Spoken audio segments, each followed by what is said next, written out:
Welcome to Cabbagetown, one of the most historical neighborhoods in all of Toronto. Join me on a walk through the neighborhood while I cover its history, the stunning homes, the challenges on the border of St. Jamestown, and of course, the real estate market. Now, one of the most famous aspects of Cabbagetown is its beautiful Victorian homes. Now, Cabbagetown is actually the largest continuous area of preserved Victorian housing in all of North America. Just walking through the neighborhood, you can really feel the history of some of these beautiful homes. Everywhere you go, you have Victorian era housing, whether it's semi-detached or row houses, and they're really stunning. Now, you may be wondering where the name Cabbagetown comes from, as most Toronto neighborhoods are named after that old white man. But most of East End Toronto, their neighborhoods actually got their name because of all the Irish immigrants who came here in the early 1800s. Now, in the early 1800s, lots of Irish immigrated to Toronto because Irish was facing hardship and famine in the early 1800s. So all the Irish immigrants came here, and they were very poor and working class, and they lived in East End. Corktown, actually, another East End neighborhood, got its name because most of the immigrants came from County of Cork in Ireland. Cabbagetown, on the other hand, was actually a derogatory term originally by the rich British people of Toronto, who called it Cabbagetown because it was said the Irish were so poor they had to grow cabbages on their front lawns in order to have food to survive. Now, Cabbagetown was actually originally in the Regent Park area, and where I am now was called the Don Vale. Eventually, the city decided to demolish all the buildings in Cabbagetown because they were deteriorating, and it was basically just a large Anglo-Saxon slum. What they were going to do instead was then build a large public housing complex called Regent Park, which is the Regent Park many longtime Torontonians know of today. They're going to tear this place down.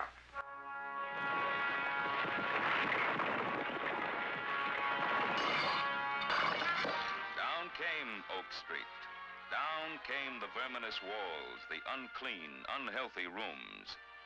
And down came the fire hazards, the juvenile delinquency, the drunkenness, the broken marriages. And up rose something new, the nation's first large-scale public housing project, to be called Regent Park. Eventually, Regent Park was torn down all again and gentrified in the 2010s, so that's a whole other story. When this happened in the late 1940s and Cabbagetown was demolished, they shifted Cabbagetown up north where the Don Vale was, and Don Vale became Cabbagetown. Cabbagetown had then begun to deteriorate after the Second World War because most of the Irish people there were still working class, and so they weren't making much money and they couldn't maintain those Victorian homes. At the same time, nobody wanted to move into the Cabbagetown neighborhood because Regent Park was there and it really wasn't something people wanted to be close to at the time. The area then became poorer and poorer, and the homes started to deteriorate and fall apart. Now, Cabbagetown has a street running through it called Wellesley, which we'll visit shortly to discuss developments that are taking place there. Now, you may recognize the name because just 10 minutes west on Wellesley is Church in Wellesley, which is home to the Gay Village. The Gay Village really became popular in the 1970s and kind of started up around then as the gay community started building the underground scene, basically, of bathhouses, bars, nightclubs, all those things for the gay community at the time. This is what eventually led to the bathhouse raids in 1981.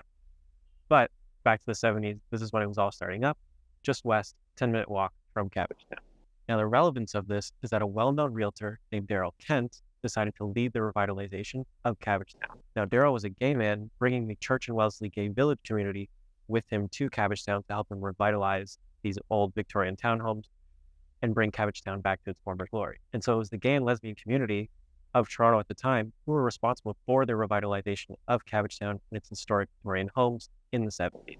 Now, I can go on and on about Cabbagetown and its history, but we don't have all that time. If you want the full story, I highly recommend reading Hugh Garner's book called Cabbagetown, and he talks about the whole era where the Irish immigrants were here, and Cabbagetown was the largest Anglo-Saxon slum in North America.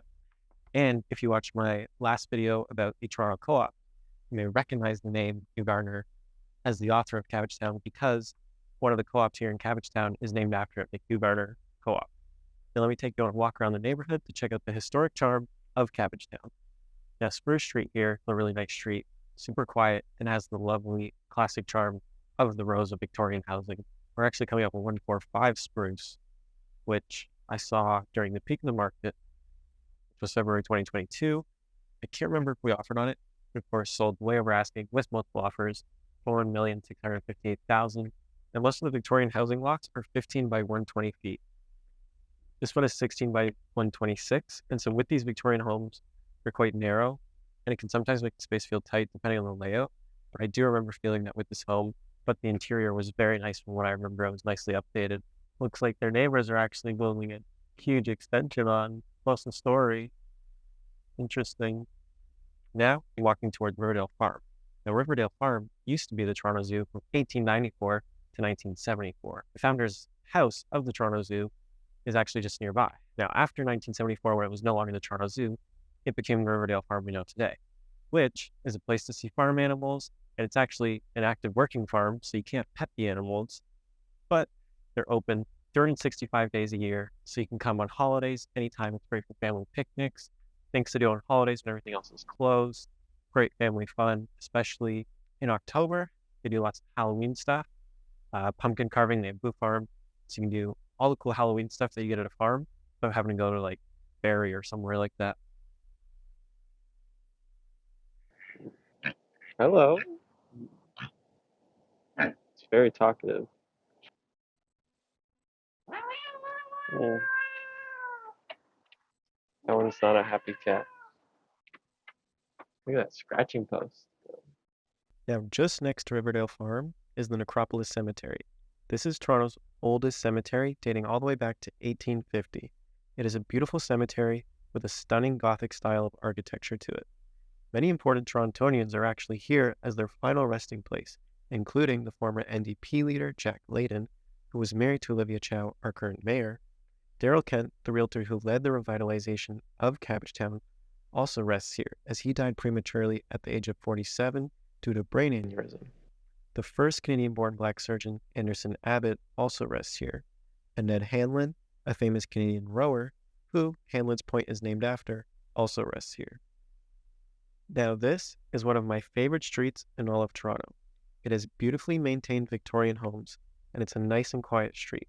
Most of these are, again, 15 by 120 foot lots, plus or minus a few feet, and they'll sell in the high 1 millions depending on their condition.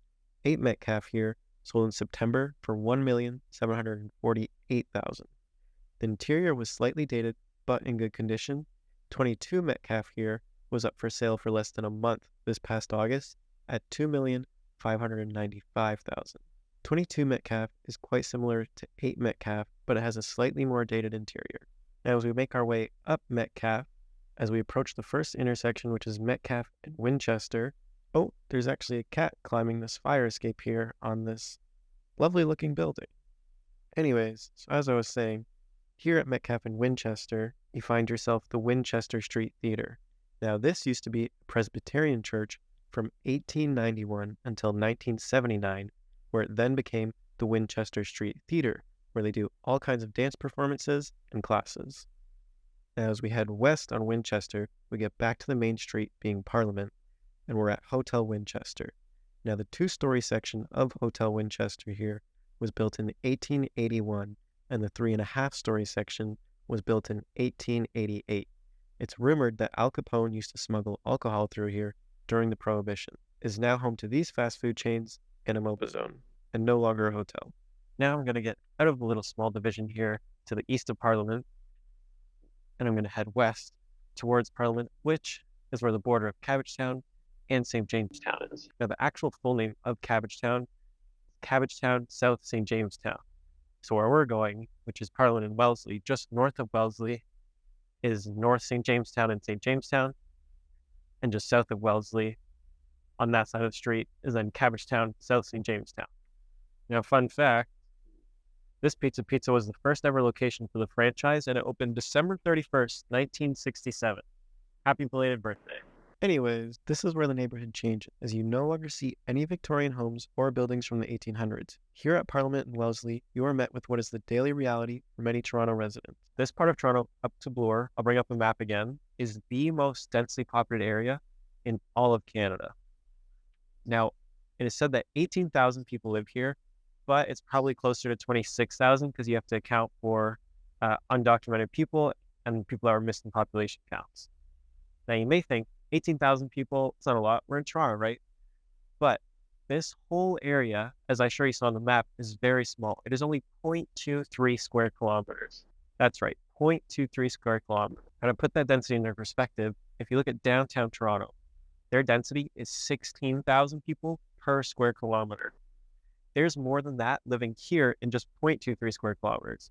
So if you did the conversion, it'd be roughly 78,000 people per square kilometer living in St. Jamestown, which is a lot compared to the 16,000 per square kilometer of Toronto. As you can see here, we're literally just surrounded by lots and lots of tall, high-rise, rental-only buildings. And I'm sure visualizing this now, being able to see all these high-rises, you can understand how it's such a dense area. And on top of that, the average income is one of the lowest in Toronto for the residents that live here. Nearly half of the residents here live in poverty, and half of them are all immigrants. Over 80% of people here make less than $40,000 a year before taxes. Despite all these facts, this area of Toronto is one of the most overlooked neighborhoods, and residents of Cabbagetown and St. Jamestown have been calling for some improvement for quite some time, as nearly all of these buildings are rental-only buildings, all built in the 60s and 70s, and they're aging. Many of them had lots of fires due to their aging. 650 Parliament, for example, had a really bad electrical fire in 2018 that started in the basement, and luckily was contained to only the basement, so there were no injuries. But all the heat, ash, and smoke rose up all the stories and caused significant damage to all the units, and it displaced over 1,500 tenants who lived in that building, and they were displaced for over a year and a half. The fire happened in August of 2018, and they didn't start moving in until March of 2020. Class action lawsuit is in place for the costs they had to endure, such as hotel stay, food, moving expenses, transportation, all those things that happened because they were displaced. Now, we also have these notice of development signs. So these plans were submitted originally in 2018, and they were revised in 2020. The current proposal is basically to re-urbanize the area by adding 6 new towers, the tallest being 47 stories, and most of them will have ground floor retail as well as office space. The tallest building currently here is only 32 stories. The development will not tear down any of the existing rental buildings, but if they're to build these, they'll most likely have to do an audit of the existing buildings since they're so old and there have been so many fires. And once they do that, they'll find out the electrical and the plumbing's bad, and they'll have to start tearing stuff up. And I bet you they'll probably find asbestos. I never know how to say it.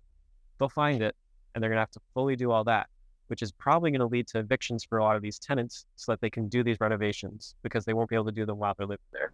So let's say this development gets approved. They'll add 817 new residential units. Now, of course, the main concern with residents is this will lead to an increase in density.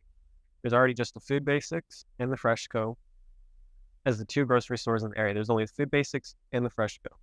Because those are the only 2 grocery stores and there's over 20,000 people living here, there's long lines for them in the evening because all these people are working, so the only time for them to get groceries is in the evening.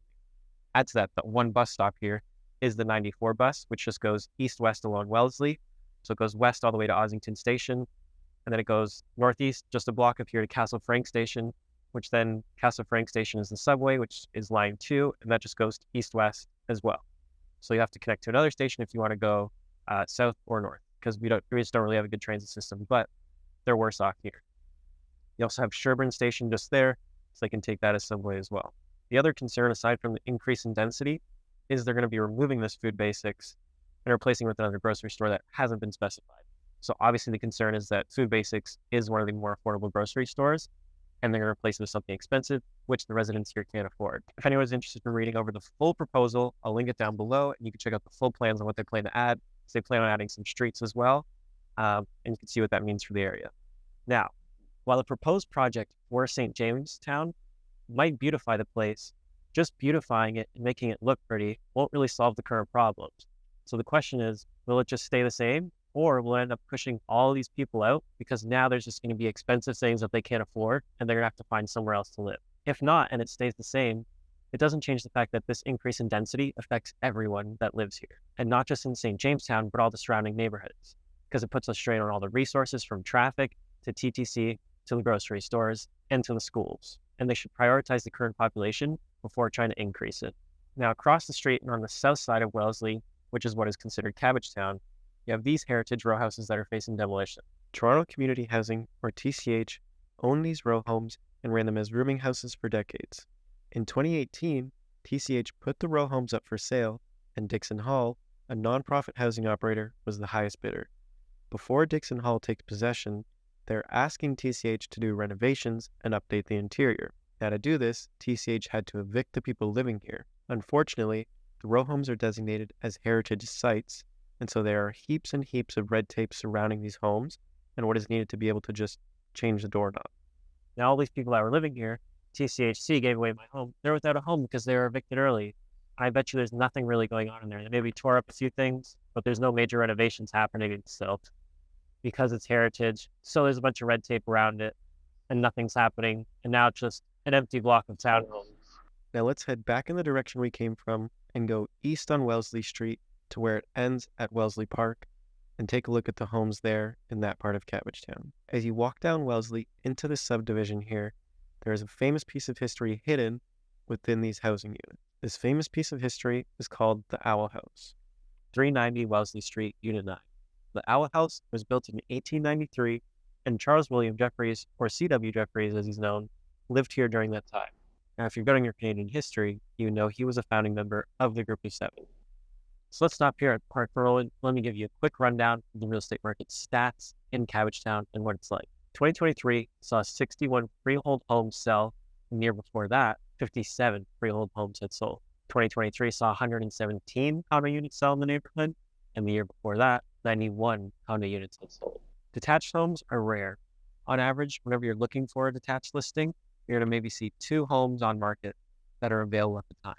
If it's spring, you'll maybe get 3 or 4. Now, for freehold homes, of those 61 homes that sold in 2023, only 8 of them were detached. 30 were semi-detached, and 19 were row houses or townhomes, and the remaining 4 sales for the year were multiplexes. The average sale price of a detached home in Cabbagetown was $3.1 million last year.